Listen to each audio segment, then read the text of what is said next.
بھائی ہم بچے، ہمارے آج کل کے بچوں نے ایک مسئلہ بڑا پکا یاد کر لیا، کہتے ہیں مولانا پیر صاحب پسند کی شادی کرنا جائز نہیں. میں کہتا ہوں صاحب اور بھی بڑی چیزیں جائز ہیں، صرف ایک ہی شے جائز رہ گئی ہے. رسول پاک صلی اللہ علیہ وسلم سوائے اللہ کے کسی کے پابند نہیں، کسی کے پابند نہیں. پر جناب سیدہ خدیجہ الکبریٰ رضی اللہ تعالی عنہ نے پیغام نکاح دیا، یا رسول اللہ میں شادی کرنا چاہتی ہوں. حضور کسی کے پابند نہیں، پر میرے محبوب نے فرمایا میرا چچا میرے والد کی جگہ ہے، میں اپنے چاچا سے پوچھ کے تمہیں جواب دوں گا. یہ ہے پسند کی شادی جو میرے نبی نے بیان فرمائی ہے. تو سارا کچھ کراس کر کر کے گزر جاتا ہے. یہاں تو حال یہ ہے کہ پالنے والا کوئی اور سائے میں بیٹھنے والا. باغ تیرے دی کر کر راکھی میں ساری عمر گزاری، تو جدوں اے پھل پکن تے آیا تے لے گئے ہور بپاری. اور بیٹا گزرتا ہے اماں کے دروازے کے آگے سے، اماں کے دروازے کے آگے بیٹا امرود لے کے آیا ہے 6 کلو. توجہ ہے میری بات پر؟ ادھر دیکھیں جی، چھوڑیں تھوڑی دیر ہماری سنیں. وہ امرود لے کے آیا 5-6 کلو، تو اماں کے دروازے کے قریب سے گزر گیا رات کو. تو کمائی کھانے کا ٹائم آیا نا، تو گزر گیا. تو وہ وزیر اعظم سے ڈرتا ہے نا، تو جا کے بی بی سے کہتا ہے بی بی کے حقوق دینا بھی رسول اللہ کی سنت ہے. لیکن یہ کیا بات ہوئی، تو نے بیوی اور ماں کا مقابلہ شروع کرا دیا. سمجھ تو صحیح، یہ تیرے لیے کعبے کی جگہ ہے اور تو بیوی کے لیے کعبے کی جگہ ہے. اسے بھی سمجھنا چاہیے، غور کرنا چاہیے.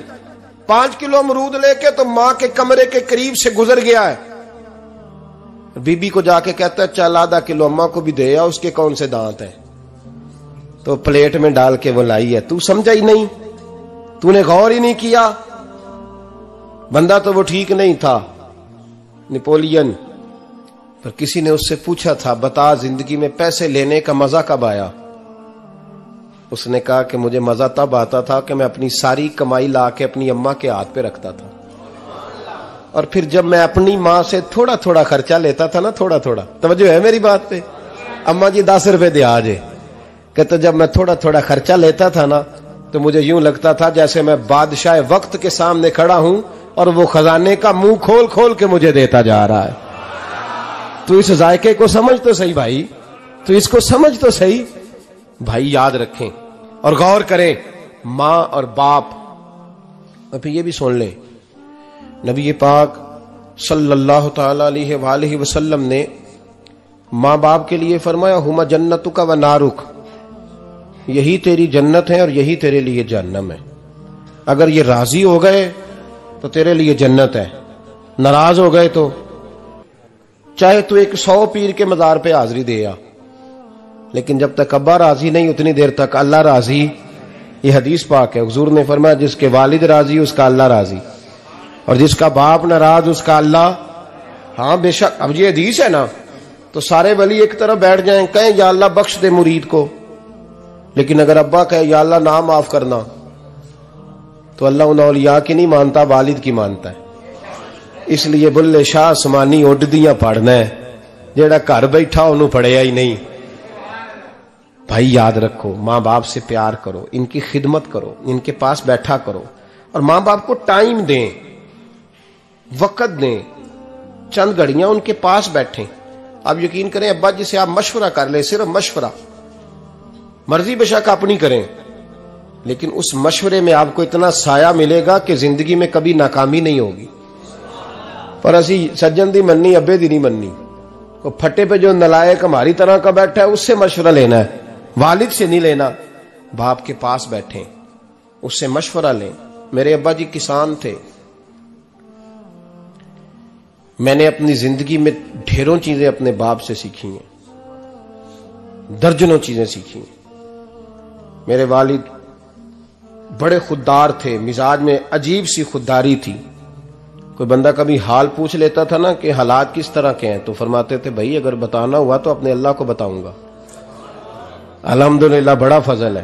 میں نے ان کے ہاتھوں پہ ہمیشہ چھالے دیکھے، ہمیشہ چھالے، لیکن ان کا ہاتھ کبھی کسی دنیا دار کے سامنے پھیلتا ہوا نہیں دیکھا. لوگ مجھے کہتے ہیں آپ کس پیر صاحب کے صاحبزادے ہیں؟ تو میں کہتا ہوں میں اس پیر کا صاحبزادہ ہوں جس نے محنت کر کے حلال کی کمائی کھائی ساری زندگی۔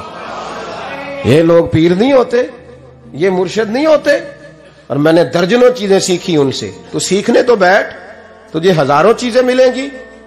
بھائی اپنی زندگی میں ماں باپ کی طرف دیکھو، سب سے ضروری کام ہے انہیں وقت دو۔ اماں کے او بھائی بڑا مشکل ہے دنیا داروں سے تعریف کرانا، تے اماں دے کول تے ایویں 2 منٹ راتی بھئی نہ آکھی اماں پیر کٹے نہ رضائی جو تیرے گھٹ چھڑا، تے اماں کہندی جا میرا پتر تھکیا آیا تو سو جا کے، میں کدو کام لگی سا، میں کدو حل وان ڈئی سا، جا سو جا کے۔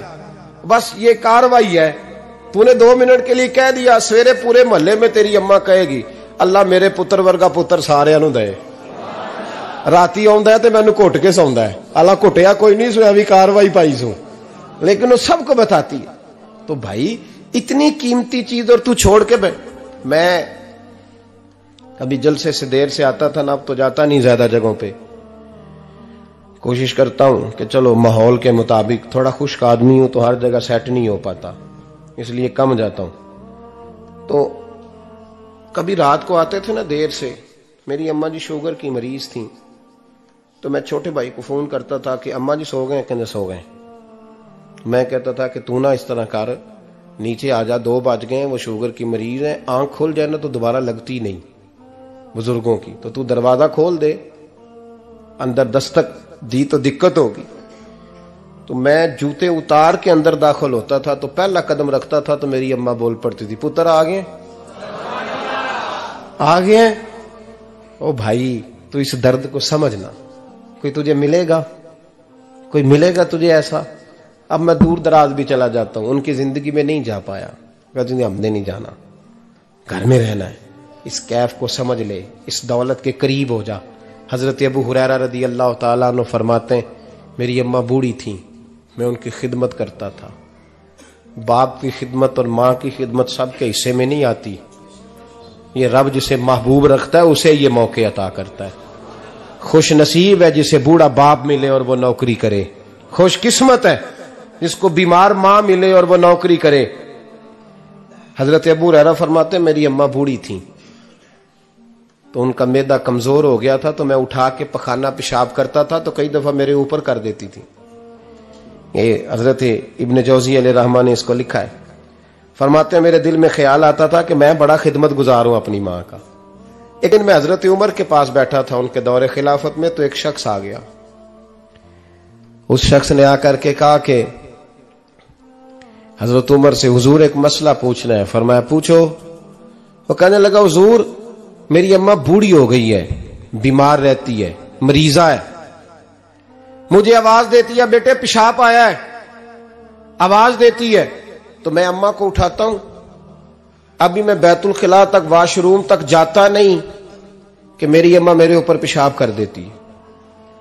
حضرت عمر سے کہنے لگا حضور بچپن میں اماں پہ پیشاب کرتا تھا، اب اماں میرے اوپر کر دیتی ہے تو حق ادا ہو گیا نا۔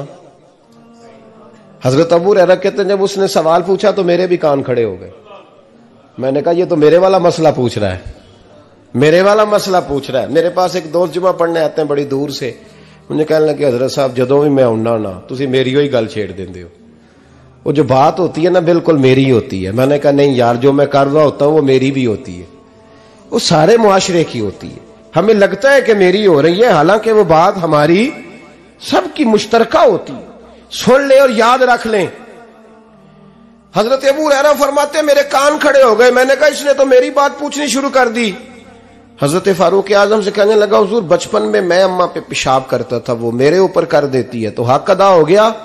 حضرت عمر کہنے لگے نہیں کوئی نہیں ہوا۔ اس نے کہا حضور مجھے سمجھائیں، وہ سارے کام جو میں اماں کے ساتھ کرتا تھا اماں میرے ساتھ کرتی ہے تو کیوں نہیں ہوا؟ حضرت عمر کہنے لگے بھائی پیشاب تو بھی اماں پہ کرتا تھا اور اماں بھی تیرے اوپر کرتی ہے، پر تیری اور تیری ماں کی سوچ میں بڑا فرق ہے۔ اس نے کہا حضور کس طرح؟ تو کیا جواب ہے سیدنا فاروق اعظم کا، لو کان نبی بعد لکان عمر ابن خطاب، کیا جواب ہے؟ حضرت عمر فرمانے لگے تیری اور تیری ماں کی سوچ میں بڑا فرق ہے۔ کہا حضور کس طرح؟ فرمایا جب تیری اماں تیرے اوپر پیشاب کرتی ہے نا تو تو دعا کرتا ہے کہ یا اللہ بوڑھی ہو گئی ہے اسے پردہ دے دے، اور جب تو اپنی اماں پہ پیشاب کرتا تھا تو وہ دعا کرتی تھی یا اللہ میرے لال کو لمبی زندگی عطا فرما۔ فرمایا یہ تیرا اور اس کا فرق ہے، تو پردے کی دعائیں